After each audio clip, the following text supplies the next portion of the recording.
Your child's school bus might not come in September. I need you to sit with that sentence for a second before I say anything else. Not because the school closed. Not because there is a snow day. Not because of a pandemic. Because the bus runs on diesel, and diesel hit $6.30 in Chicago 5 days ago, and school districts across the country are already canceling routes, and raiding textbook budgets and special education funds just to keep the remaining buses on the road. Fox reported last week that American school buses burn 800 million gallons of diesel per year, and districts need to find $1.8 billion. They do not have to cover the difference between what they budgeted and what fuel actually costs. A survey found that 1 in 3 districts is already dipping into other programs to pay for gas. In Jefferson Parish, Louisiana, 1,862 bus routes did not run in a single month, and a bus driver told a reporter the quiet truth that nobody wants to say out loud. Some do not go to school. That is at $6 diesel. I am about to show you what happens at $12. A trucker in South Dakota watched his gas pump hit $999.99 and shut off before his tank was full because the machine ran out of digits. He is now losing 15 cents on every mile he drives. CNN reported it 3 weeks ago. Louisiana's shrimpers fear a summer collapse because the diesel to leave the dock costs more than the shrimp is worth. Fire Chief Michael Busey in Washington State told WBUR 3 weeks ago that his department is rationing diesel for the fire trucks that are supposed to save your life. Ireland already restricted ambulance and fire responses to preserve fuel, and the EIA reported 1 week ago that global oil inventories are falling by 8.5 million barrels per day, while Brent crude averaged $117 in April and peaked at $138 on April 7th. At $12 gas, you spend $10,000 a year on fuel. Your groceries go up 40 to 80%. Your electricity surges because 43% of the grid runs on natural gas that follows oil. Your pharmacy shelves thin because the 3 companies that deliver 90% of your medication run diesel trucks and the math stops working. Your fire department cannot fill its tanks. The summer heat kills people who cannot afford air conditioning. 70 million gig workers lose their income. Small businesses close by the tens of thousands, and 180,000 Americans have already left the country because they did the math before you did. Nobody is ready for this. Not the school that cannot bus your child, not the hospital that cannot fuel its generator, not the pharmacy that cannot restock your insulin, not the fire department that might not come when you call, and not you, but you can be. And this video is going to show you exactly what $12 gas does to every system your family depends on and exactly what to do about it in the next 30 days. Because 30 days is what you have. And after that, the window closes and the people who prepared are the only ones still standing. A trucker's gas pump hit $999.99 and shut off before his tank was full, and he is now losing money on every single mile he drives. CNN published a piece 3 weeks ago with a detail so absurd it sounds invented. A trucker named Jamie Hagan, the owner of Hellbent Express in South Dakota, pulled up to a fuel stop, started filling his orange 18-wheeler Mack truck, and watched the pump's digital display climb until it hit $999.99 and shut off automatically. Not because his tank was full, because the machine ran out of digits. His tank was not full. The pump literally could not display a number large enough to represent what it costs to fill one truck in America in 2026. And here is the part that should terrify every person who eats food in this country. Hagan told CNN that his fuel costs have gone up 20 cents per mile since the war began. And the profit he was making before the war, 5 cents per mile. His costs went up 20 cents. His margin was 5. He is now losing 15 cents on every single mile he drives. He is paying to work. And he said the thing that every small trucker in America is thinking right now. He said we were already on the very breaking point to begin with. This is like the nail in the coffin. And Hagan is not an outlier. He represents 450,000 owner-operators who currently haul long-distance freight by the truckload, according to Stephen Burks, a former truck driver and economist at the University of Minnesota Morris. The Chicago Sun-Times reported 5 days ago that the average cost of diesel in the Chicago metro area reached a record $6.30 a gallon on May 15th. That smashed the previous record from June 2022. When Russia had just invaded Ukraine, and the industry expert they quoted, a woman named Bronson, said the biggest thing is people did not budget for a significant increase in transportation costs. Companies prepared their 2026 budgets in 2025, and she does not think anyone saw this coming. And then she said the sentence that describes the entire cascade. Companies have to pass the costs on downstream. It is going to eventually affect the consumer.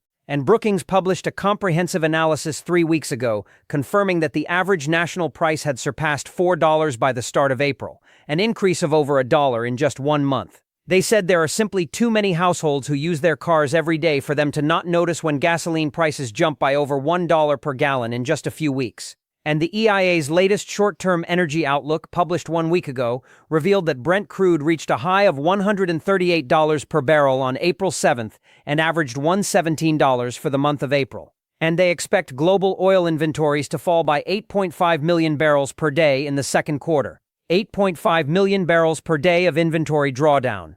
That is the kind of number that makes oil traders lose sleep, because when inventories draw at that rate, the price does not drift upward.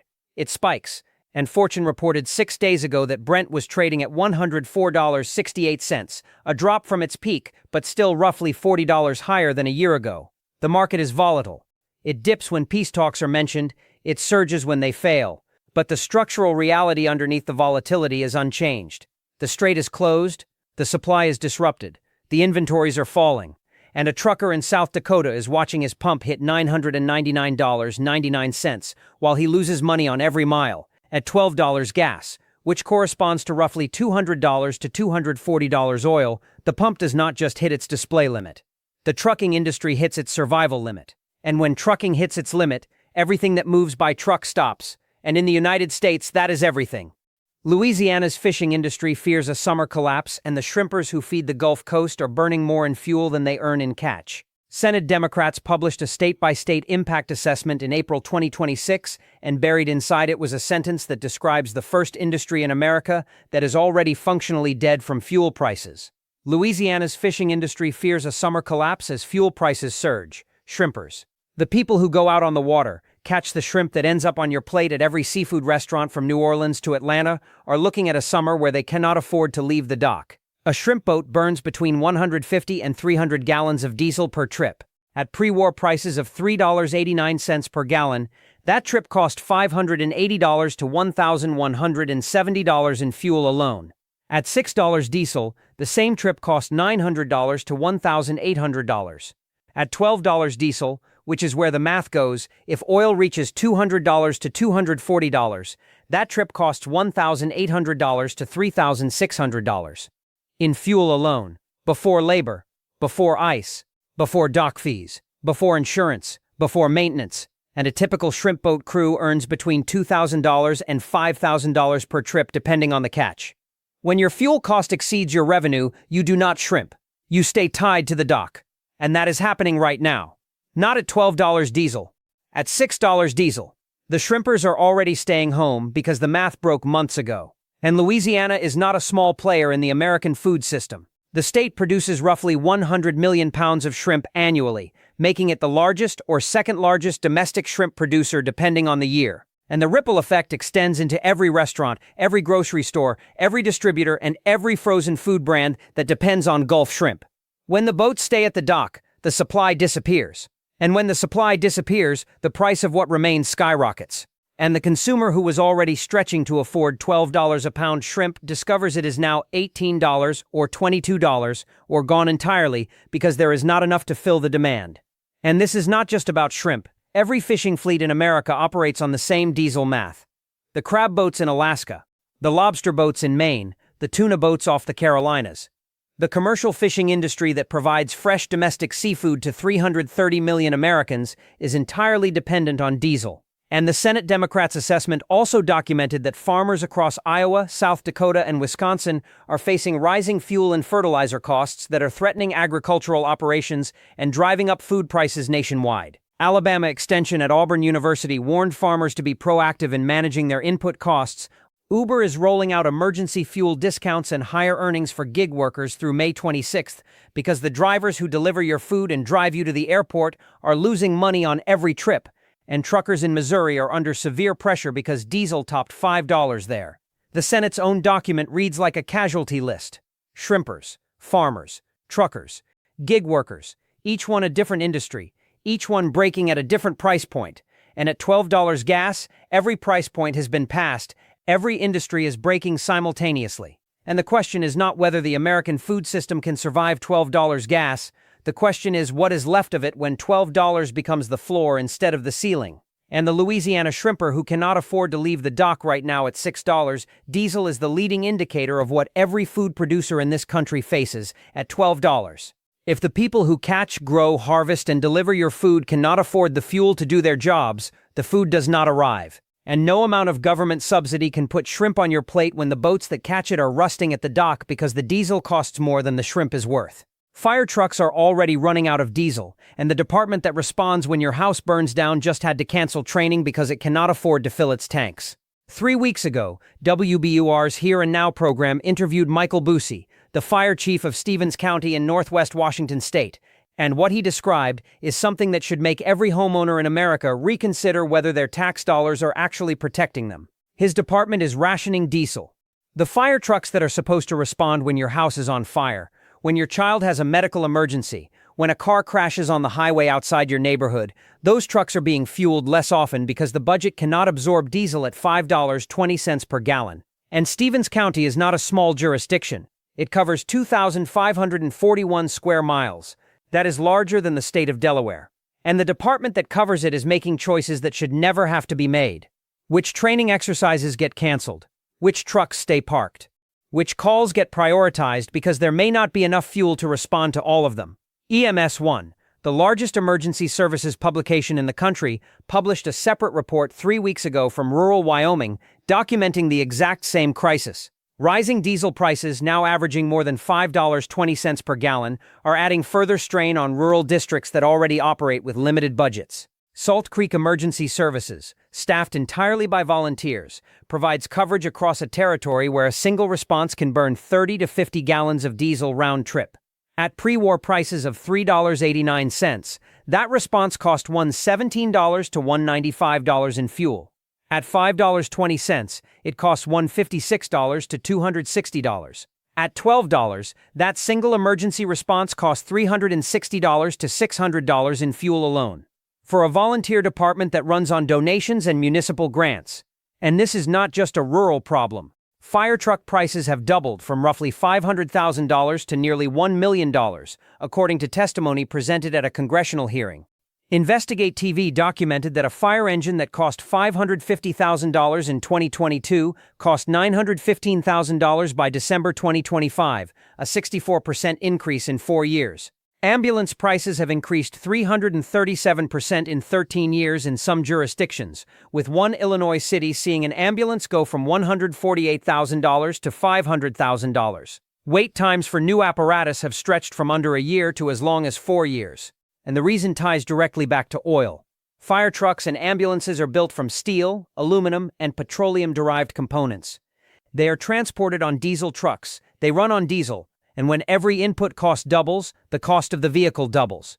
And departments that cannot afford the vehicle cannot replace the one that is breaking down. Investigate TV's headline said it plainly.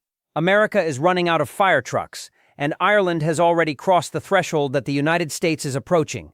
The National Emergency Coordination Group held an emergency meeting in April and confirmed that fuel supplies for emergency response vehicles, including ambulances and fire services, were coming under increasing pressure.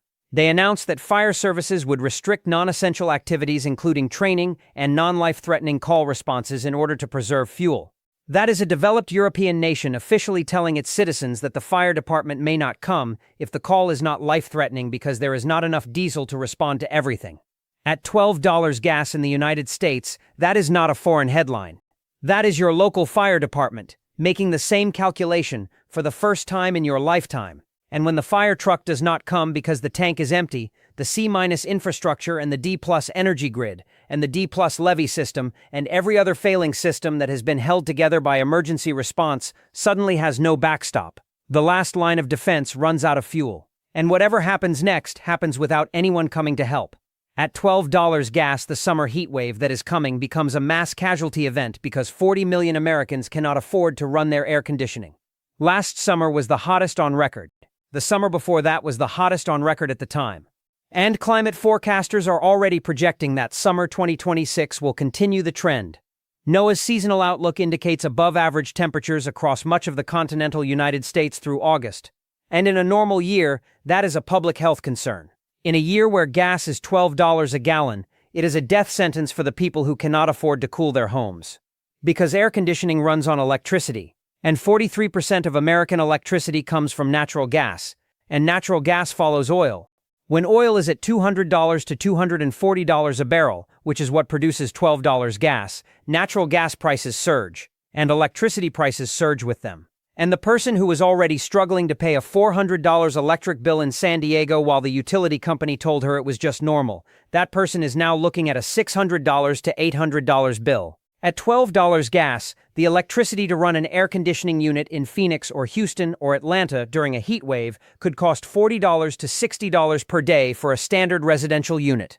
That is $1,200 to $1,800 per month just to not die of heat. And here is the detail that makes this a mass casualty scenario rather than just an economic hardship. The CDC has documented that more Americans die from extreme heat every year than from hurricanes, tornadoes, floods, and lightning combined. Heat is the deadliest weather event in the United States, and the people who are most vulnerable are the elderly, children under 5, people with chronic health conditions, people who work outdoors, and people who cannot afford air conditioning. The Natural Resources Defense Council estimated that over 40 million Americans are already energy burdened, meaning they spend more than 6% of their household income on energy costs. At $12 gas and the corresponding electricity surge, that 40 million becomes 80 million or more. And the people at the bottom of that number do not turn off their air conditioning as a financial decision. They turn it off because the electricity was shut off by the utility company for non-payment. Or they never turned it on because they knew they could not pay the bill. And they sit in a house that reaches 95, 100, 105 degrees, and their body temperature rises, and their organs fail, and they die alone in their living room, in the richest country on earth, because they could not afford to run the machine that keeps the inside of their house below the temperature that kills a human being. During the 2021 Pacific Northwest heat dome, over 800 people died across the region. Most of them were elderly. Most of them were alone. Most of them were found in homes without functioning air conditioning. And that was a localized event in a region where air conditioning penetration is lower than the national average, a nationwide heat wave in a summer where electricity costs have surged 30 to 50% because of $12 gas, in a country where 40 million people are already energy burdened, in a country where 90% say they are in a mental health crisis and millions are isolated and disconnected and have nobody checking on them. That is not a weather event. That is a body count that scales with the temperature and the price of gas. And the people who die will be the ones who are already invisible. The elderly person in the apartment with no visitors, the disabled veteran in the trailer park, the single mother who turned off the AC because she had to choose between cooling and eating. At $12 gas, the summer heat does not just make you uncomfortable, it selects for who lives and who dies based on income, and that is not a crisis. That is a culling that the richest country on earth chose to allow by refusing to build a system that protects its most vulnerable people from temperatures it knew were coming. Every prescription you take was delivered by a truck that runs on diesel, and at $12 gas, the pharmacy shelves start thinning before the grocery shelves do. 90% of Americans live within 5 miles of a pharmacy. That statistic sounds reassuring until you understand what keeps those pharmacy shelves stocked. Every single bottle of medication, every inhaler, every vial of insulin, every blister pack of blood pressure pills, every tube of ointment, every box of syringes arrives at that pharmacy the same way your groceries arrive at the grocery store, on a truck, running diesel, through a supply chain that is already breaking. And here is what most people do not know about pharmaceutical distribution. The United States operates on a just-in-time pharmacy model. Pharmacies do not stockpile months of inventory. They hold days to weeks of supply for most medications. And they receive deliveries from regional distribution centers operated by 3 companies, McKesson, AmerisourceBergen, and Cardinal Health, that collectively control over 90% of all pharmaceutical distribution in the country. 3 companies, 90% of your medicine, and all 3 of them run their distribution networks on diesel trucks. When diesel is at $6.30, which is what the Chicago metro area hit 5 days ago, those distribution costs are already surging. The companies are absorbing some of it and passing the rest through in the form of higher drug prices and reduced delivery frequency. A pharmacy that used to get deliveries 5 days a week might drop to 3. A distribution center that used to serve a 200-mile radius might contract to 150. And the medications at the end of the longest delivery routes, the ones going to rural pharmacies, to small towns, to the places that are already underserved, those are the first ones that arrive late or do not arrive at all. And here is where $12 gas becomes a medical emergency. At $12 gas, diesel is $14 to $18 per gallon based on the historical premium. At that price, the per-mile cost of running a pharmaceutical delivery truck roughly quadruples from pre-war levels. And the three distributors that control the system face the same math as every other diesel-dependent industry. Either they raise prices dramatically, which gets passed to you at the pharmacy counter, or they reduce delivery frequency, which means longer gaps between restocking, or they cut the least profitable delivery routes entirely, which means rural and low-volume pharmacies stop receiving regular shipments. And the medications that are already in shortage, the ones that the FDA has been tracking on its drug shortage list, become critical gaps. Adderall has been in intermittent shortage for over 2 years. Ozempic and other GLP-1 drugs are rationed. Various generic antibiotics and cancer drugs have experienced shortages tied to manufacturing and distribution disruptions. At $12 gas, every existing shortage gets worse, and new shortages emerge because the cost of delivering low-margin generic drugs to low-volume pharmacies becomes economically unviable. A bottle of metformin that costs $4 retail does not justify a $200 delivery run. And the person in rural Mississippi or West Virginia or Montana who depends on that $4 bottle of metformin to control their diabetes does not get their medication. Not because it does not exist, because it is not profitable to deliver it. And unlike missing a grocery item where you can substitute or do without, missing a prescription can be immediately dangerous. An insulin-dependent diabetic who misses a dose can go into diabetic ketoacidosis within 24 to 48 hours. A person on blood thinners who runs out can develop a clot. A person on seizure medication who cannot refill can have a breakthrough seizure while driving. The pharmacy is not the grocery store. The pharmacy is the place where a disruption in supply does not make you hungry. It makes you sick. And at $12 gas, the diesel math that is already breaking the trucking industry and the fishing industry and the farming industry reaches the pharmacy counter. And the person standing at that counter being told your prescription is on back order, we do not know when it will be in. They are experiencing the moment when the richest country on earth can no longer deliver medicine to its own people because the fuel to transport it costs more than the medicine is worth. 1,862 school bus routes failed in a single month in one Louisiana parish, and at $12. Diesel, your children will not have a way to get to school in September. In March 2026, Jefferson Parish, Louisiana logged 1,862 instances where a school bus route did not run. Not late, did not run. 728 missed dispatches on the West Bank. 1,134 on the East Bank. In a single month, that is roughly 93 missed bus routes per school day in one parish. WDSU obtained the records through a public records request, and the reaction from parents tells you everything about what $12 gas does to the most basic function of the education system. A mother named Shanaka McDowell told the station that every missed bus triggers a budget-busting scramble for transportation. Ubers and late rides have become the new normal. She said, "How do you say the kids are the future if you are not giving them a chance to get that future?" And an anonymous bus driver put it even more bluntly, "Some do not go to school." And Jefferson Parish is not an outlier. It is a preview. Fox News published a story 1 week ago that should have been a 5-alarm fire across every school district in the country. The fleet price for diesel in the United States has skyrocketed to $5.52 per gallon. The American School Bus Council estimates that the nation's yellow school buses burn through 800 million gallons of diesel every year. And Samsara, a fleet management technology provider, projected that school districts nationwide will need to come up with an additional $1.8 billion just to cover the difference between what they budgeted for fuel and what fuel actually costs. $1.8 billion. That is not money that school districts have. School districts in America are already among the most chronically underfunded institutions in the country. And a survey conducted in May by the School Superintendents Association, the Association of School Business Officials International, and the National Association for Pupil Transportation found that 2 in 5 districts have already adjusted or consolidated bus routes. A quarter have reduced the total number of routes, and nearly a third are dipping into other funds or programs to pay their fuel bills. They are raiding the money that was supposed to go to textbooks, to teacher training, to after-school programs, to special education, just to keep buses on the road at $5.52 diesel. And Education Week reported 1 week ago that the Yakima School District in Washington state went from paying $3.84 per gallon for diesel to $6.30 in their last fuel order. That is a 64% increase. The district has already spent $100,000 more than it expected for fuel this school year. And their chief financial officer called it a significant increase with the understatement that only a school administrator who has been told there is no more money can deliver. Now take that to $12. At $12 diesel, the $1.8 billion national shortfall at $5.52 becomes roughly $3.80 to $4.2 billion. That is money that does not exist in any school district's budget, reserve fund, or emergency account. And when the money runs out, the buses stop. Not some of them, entire route systems, and 26 million children in the United States ride a school bus to class every day. That is 55% of all K-12 students in the country.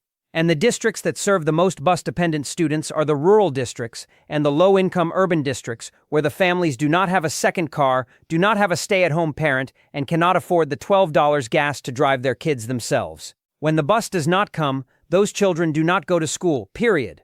And chronic absenteeism, which the Fordham Institute already called the crisis of a new lost generation, gets worse. And the children who are already falling behind fall further. And the gap between the kids whose families can afford to drive them and the kids whose families cannot becomes an education apartheid, built on the price of diesel. And that gap does not close.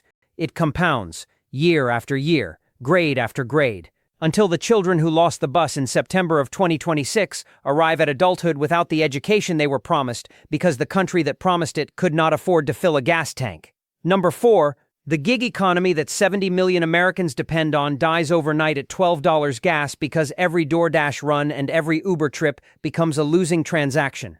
A nurse in the reference footage finished a 12-hour shift in the operating room and then drove DoorDash until 12:30 in the morning because her salary does not cover rent. That is the gig economy in one sentence. 70 million Americans participate in it. They are the DoorDash drivers and the Uber drivers and the Instacart shoppers and the Amazon Flex delivery workers and the TaskRabbit handymen and the freelance photographers and the Etsy sellers who ship their products and the thousands of other workers and the TaskRabbit handymen and the freelance photographers and the Etsy sellers who ship their products and the thousands of other workers who use their personal vehicle as their primary tool of employment.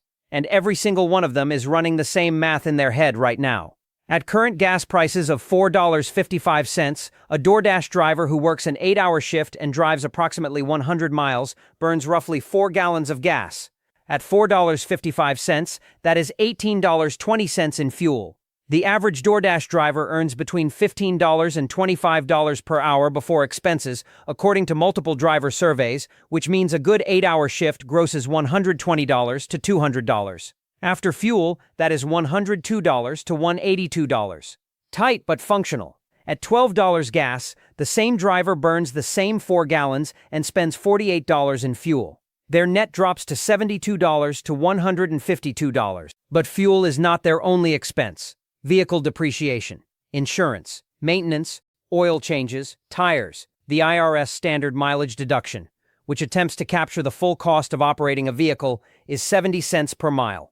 At 100 miles, that is $70 in total vehicle cost per shift. The $120 to $200 gross minus $48 in fuel minus $70 in vehicle costs leaves the driver with $2 to $82 for 8 hours of work.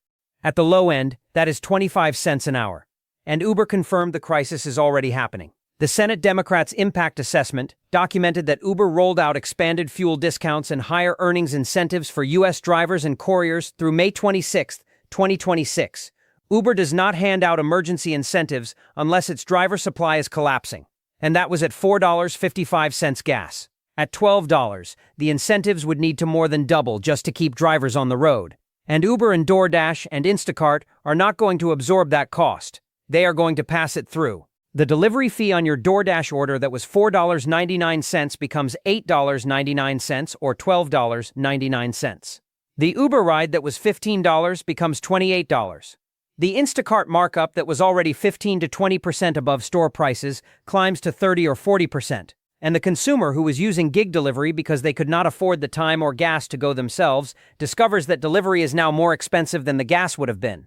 And the entire gig economy feedback loop, which depended on cheap fuel to make low-margin transactions viable for both drivers and customers, breaks.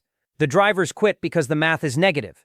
The platforms raise prices to compensate. The customers stop ordering because the markup is too high. And the 70 million Americans who depended on gig work as either their primary income or their critical supplemental income the nurse who door dashes at midnight, the laid-off office worker who does Uber while applying for jobs, the retiree who does Instacart to cover prescriptions, all of them lose their lifelines simultaneously. And Uber and DoorDash and Instacart do not go bankrupt. They are venture capital-backed corporations with cash reserves. They survive by contracting their driver pool, reducing coverage areas, and raising prices. But the humans who drove for them do not have cash reserves. They have $230 in a checking account and a car that is losing value and a gas tank that costs more to fill than they earn in a shift. At $12 gas, the gig economy does not slow down. A BARD mathematically ceases to function for the people at the bottom.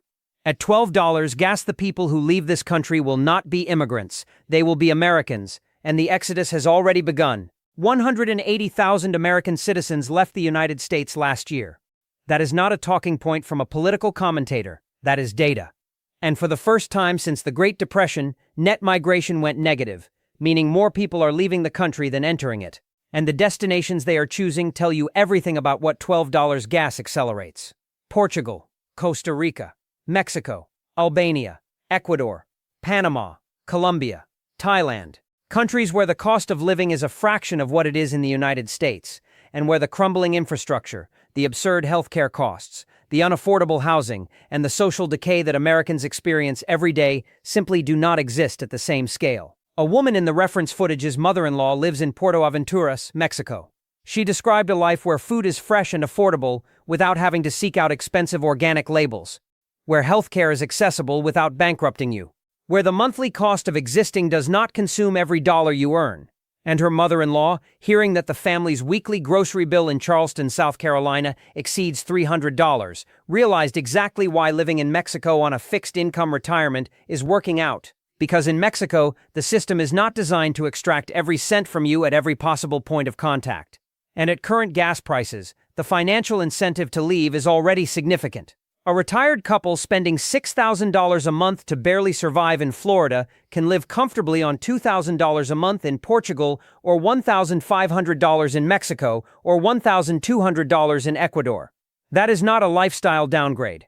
For many, it is a lifestyle upgrade, because the stress, the debt, the medical anxiety, and the feeling of drowning that define American life in 2026 simply do not exist in the same way in countries where the cost structure is not designed to bankrupt the middle class. At $12 gas, the math becomes overwhelming. Your commute costs $1,200 to $1,800 per month. Your groceries are up 40 to 80%. Your electricity is up 30 to 50%. Your insurance doubled. Your pharmacy shelves are thinning. Your fire department is rationing fuel.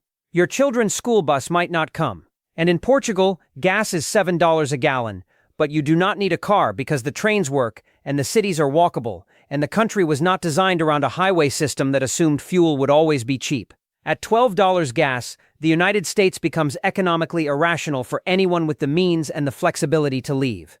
Remote workers, retirees, freelancers, small business owners who can operate online, digital nomads, and the people who are leaving are not the bottom of the economic ladder. They are the skilled, the educated, the entrepreneurial, the people with savings and options and the vision to see what is coming. They are exactly the people the country needs to keep if it has any hope of rebuilding. And they are leaving because they ran the numbers, and the numbers said go. And at $12 gas, the trickle becomes a flood. And the flood creates a feedback loop. When productive people leave, the tax base shrinks. When the tax base shrinks, services deteriorate. When services deteriorate, more people leave. When more people leave, the tax base shrinks further. That is the death spiral that post-imperial Britain experienced, that the Soviet Union experienced, that every declining power experiences when the most capable citizens realize the ship is sinking and start swimming for shore. The 180,000 who left last year were the early ones. At $12 gas, they are the smart ones. And the millions who stay behind are not staying because America is working for them. They are staying because they cannot afford to leave. And a country held together not by loyalty or opportunity, but by the inability of its citizens to escape, is not a country. It is a trap with a flag on it. At $12 gas, the social contract between the American government and the American people is officially broken because the government cannot do the one thing it exists to do. Governments exist for a reason, Strip away the ideology, the parties, the culture wars, the tweets, the scandals, and every government on earth exists to do one fundamental thing: maintain the conditions under which its citizens can survive. That is it. Roads so people can get to work. Water so people can drink. Electricity so people can function. A currency that holds value so people can exchange labor for goods. A military that keeps the borders secure and the trade routes open. And a basic social safety net that catches people when the market fails them. That is the contract. You pay taxes.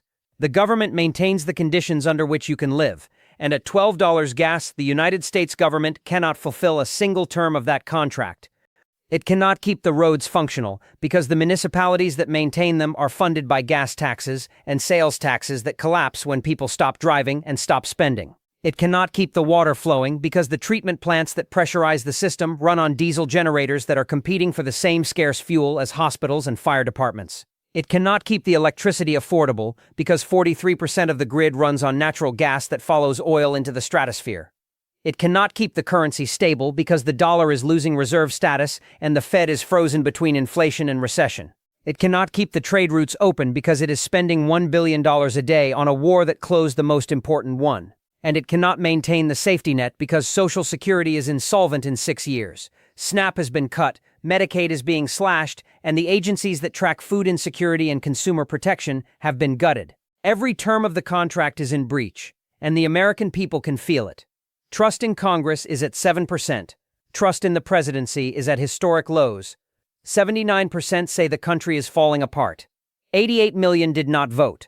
90% say it is a mental health crisis. And the Maplecroft Civil Unrest Index ranked the United States third in the world for risk of disruptive protests. Third, behind only countries already experiencing active political upheaval, because when the contract breaks, trust breaks. And when trust breaks, compliance breaks. And when compliance breaks, the systems that depend on voluntary cooperation, paying taxes, following laws, respecting institutions, maintaining civic norms, all of them erode. And the erosion is not hypothetical, it is measurable. Tax evasion is rising. Shoplifting and retail theft have surged to the point where major retailers are closing stores. Squatting has become a national phenomenon. Social media is filled with people openly discussing how to game the system because the system stopped working for them. And at $12 gas, every one of those trends accelerates. Because $12 gas is not a price point. It is the moment when the government's inability to protect its citizens from a crisis it helped create becomes visible to everyone at the same time. When the teacher who cannot afford to drive to work, and the nurse who cannot afford to drive to the hospital, and the trucker who is losing money on every mile, and the parent whose child has no school bus, and the retiree whose pension does not cover gas and groceries, and the veteran who cannot get to the VA because the tank is empty. When all of them look at Washington and realize that the people who sent $39 trillion in debt, and $1 trillion in interest, and $1 billion a day to a war they did not ask for, cannot send them a gallon of diesel. The contract is not just broken, it is over. And what comes after a broken social contract is not politics. It is not an election. It is something deeper and harder to repair. It is the collective realization that the government does not work for you, that it cannot protect you, that it will not save you, and that everything you were taught about what it means to be American was contingent on a set of conditions that no longer exist. That realization at $4.55 is frustration. At $12, it is fury. This summer is going to decide what kind of country you live in for the rest of your life, and you have exactly 1 month to prepare for it. I have spent this entire video showing you what $12 gas does to every system you depend on. Your trucks stop running. Your shrimpers stay at the dock. Your fire department rations fuel. Your summer becomes a mass casualty event. Your pharmacy thins. Your children lose their bus. Your gig economy dies. Your most capable citizens leave the country. And the government that is supposed to protect you from all of it cannot fulfill a single promise it made. And I know what some of you are thinking. You are thinking it will not get to $12. The war will end. The strait will reopen. Prices will come down. And maybe you are right. Maybe there is a peace deal next week. Maybe the strait opens tomorrow. Maybe everything goes back to $3 gas and $3 eggs, and the summer is just another summer. And this video ages badly, and I look foolish for making it. I am willing to take that risk, because here is what I know that you might not. Brent crude peaked at $138 on April 7th. It averaged $117 for the entire month. The EIA said 1 week ago that global oil inventories are falling by 8.5 million barrels per day. Wood Mackenzie said oil could hit $200 if the strait stays closed through year-end. Macquarie gave $200 a 40% probability months ago. Fortune reported 6 days ago that Brent is at $104.68, still $40 above last year. The strait has been closed for 87 days. The war has not ended. CNBC reported that Trump may end the war without reopening the strait. The SPR is almost empty. California lost 30% of its refining capacity. Diesel inventories are at a 20-year low, and summer driving season, the period of peak gasoline demand, started 3 days ago. Every buffer that was holding the price down is running out. And $12 is not fantasy, it is arithmetic. Oil at $200 to $240 a barrel, which multiple institutional sources have modeled, produces gasoline at $9 to $12 nationally and $14 to $16 in California. And the distance between here and $200 oil is smaller than the distance between $67 oil on February 26th and $138 oil on April 7th. We covered that distance in 38 days. So here is what I need you to do. And I need you to do it now. Not next week. Not when you see the price hit $8. Now, fill your tank today and keep it above half. Every day you wait is a day you pay more, and a day closer to the moment when the station nearest you has a bag over the nozzle. Stock your pantry, not with panic, with precision. Rice, beans, canned goods, pasta, cooking oil, peanut butter, shelf-stable milk, enough to feed your family for 30 days without a trip to the grocery store. Because the fertilizer wave hits in September, and the trucking collapse accelerates through the summer, and the grocery bill you pay today is the cheapest it will be for the rest of 2026. Build your cash reserve, even $500 in small bills at home, because when the grid gets stressed, and the card reader at the pump goes dark, and the digital payment system hiccups for even 48 hours, cash is the only thing that works. Reduce every non-essential drive starting today. Consolidate errands. Carpool to work. Walk or bike anything under 2 miles. Every gallon you save now is a gallon you have when the price doubles and the person next to you has nothing. Talk to your children's school. Find out what the district's contingency plan is for bus route reductions. Because the Fox report said it is happening now, and the EdWeek survey said 2 in 5 districts are already cutting. If your child's route disappears in September, you need to know before September and know your neighbors. I say this in every video because it is the most important thing I will ever say on this channel. When the systems fail, the people who have community survive. The people who are isolated do not. The neighbor with a generator, the friend who gardens, the coworker who can carpool. Those connections are not nice to have. They are infrastructure, the most important infrastructure you will ever build. Because the summer of 2026 is not going to be just another summer. It is going to be the summer that decides what kind of country you live in for the rest of your life.